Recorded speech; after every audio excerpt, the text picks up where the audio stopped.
जय हिंद, वंदे मातरम। नमस्कार साथियों, मैं ज्वाला चांदबिन लालाराम जी तो ऑफिसियल ब्लूटूथ चैनल में आप सभी का स्वागत एवं अभिनंदन करता हूँ।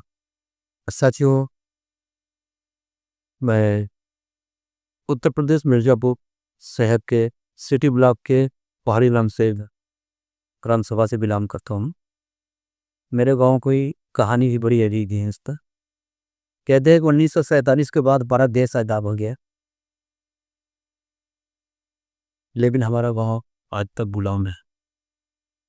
गुलामी का यह आलम है कि लोग पहले कहते थे कि एक मच्छर सारी शहर को हिजड़ा बना देता है, लेकिन यहाँ पे एक नेता पूरे गाँव को हिजड़ा बना देता है। हमारे गांव में आज ये परिस्थिति है कि ग्राम प्रधान जो चाहता है उचित अनुचित वही होता है। शेष आम नागरिकों को वो गुलाम बनाकर रखना चाहता है और मनमानी तरीके से सरकारी धन का लूट पिछले कई दशकों से चला आ रहा है, वो आज तक बंद नहीं हो रहा है।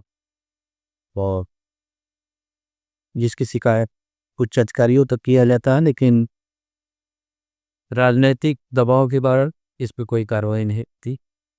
इन्हीं सब बातों को ध्यान में रखते हुए मैंने इस यूट्यूब चैनल का निर्माण किया है।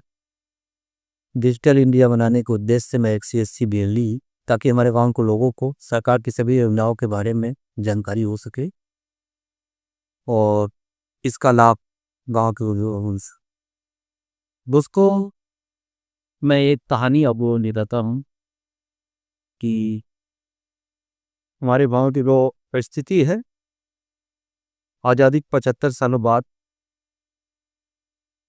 वही गुलामी वही दौर। मैंने अंग्रेजों का शासन को नहीं देखा, लेकिन जो हमारे गांव की तथ्य जो ग्राम प्रधानों के द्वारा शोषण के अल्ताफ किया जाता है, सामुदायिक विकास नया गौरव भी दीपक का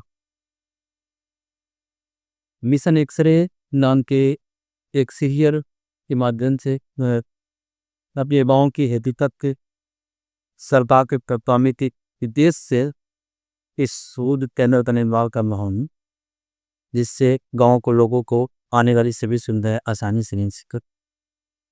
दोस्तों,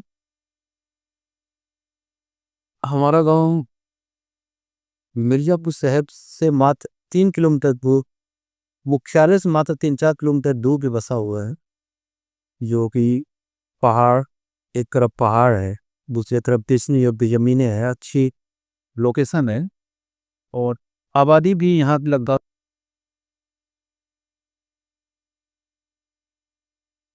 4 से 5 हज़ार के बीच में।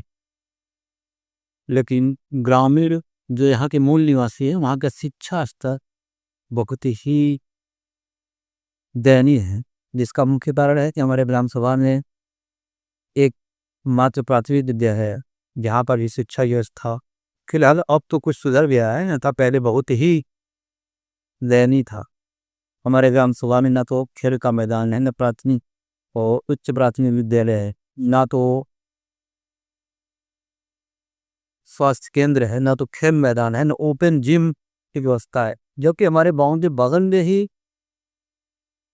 स्टेडियम है, जहाँ पे अन्य जिलों से बच्चे आकर दौड़ में हिस्सा लेते हैं। लेकिन हमारे गांव का दुर्भाग्य है कि हमारे गांव में कोई स्टेडियम और कोई खेल का मैदान नहीं। इन्हीं सभी बातों को ध्यान में रखते हुए मैं अपने गांव के लोगों को जागरूक करने के उद्देश्य से डिजिटल इंडिया का जो मकसद है, गांव के लोग किस तरह से खौफ और डर में जीते हैं, तो किस तरह से ये राजनीतिक नेता गांव के लोगों को गुलाम बनाते हैं, इन्हीं सभी बातों पर मैं फोकस करूंगा। दोस्तों, पहले एक कहानी थी, किसी गाँव में जगलाल जी का नाम का आदमी रहता था, जो गांव के लोगों को भ्रमित करके अपनी बातों को मनवाता। ठीक उसी तरह के से हमारे गांव का बना। इब्राहिम प्रधान जो कहता है वही बात को मानते हैं, जबकि हम लोग डिजिटल इंडिया के सिपाही होने के बावजूद हम लोगों की बातों को प्रशासनिक अधिकारी से लेकर ग्राम सभा के जो निचले अधिकारी हैं हर बार लाते चले आ रहे हैं। इन्हीं सभी बातों का मैं ये सरल और कुछ मज़ेदार वीडियोस और जो हकीकत है ज़मीनी, मुझे सब वो बातों को ध्यान में रखते हुए मैं यूट्यूब चैनल के माध्यम से आप लोगों को अपनी बातों को आपके सामने रखूँगा और आप लोग इसका अध्ययन कीजिए और वित्त मीडिया का हिस्सा बनिए ताकि आप लोग गाँव में हमारे सुधार हो सके और सरकारी सुविधाएँ आम लोगों तक पहुँच सके। इन्हीं सभी बातों को ध्यान में रखकर मैं आज से लगातार आप लोगों के लिए कुछ अच्छे वीडियो बनाता रहूँगा। दोस्तों, मैं आशा नहीं मेरा पूरा विश्वास करता हूँ कि आप लोग हमारे वीडियो को ज़्यादा से ज़्यादा लोगों तक पहुँचाएँ, कि ज़्यादा से ज़्यादा लोगों के पास शेयर करें ताकि मैं अपने इस मिशन एक्स-रे में कामयाब हो सकूँ और अपने गाँव की हकीकत सरकार तक पहुँचा सकूँ और ताकि हमारे गाँव का विकास हो सके, गाँव के लोग सभी सरकारी सुविधाओं का लाभ उठा सकें। आज के इस वीडियो बस इतना है। हम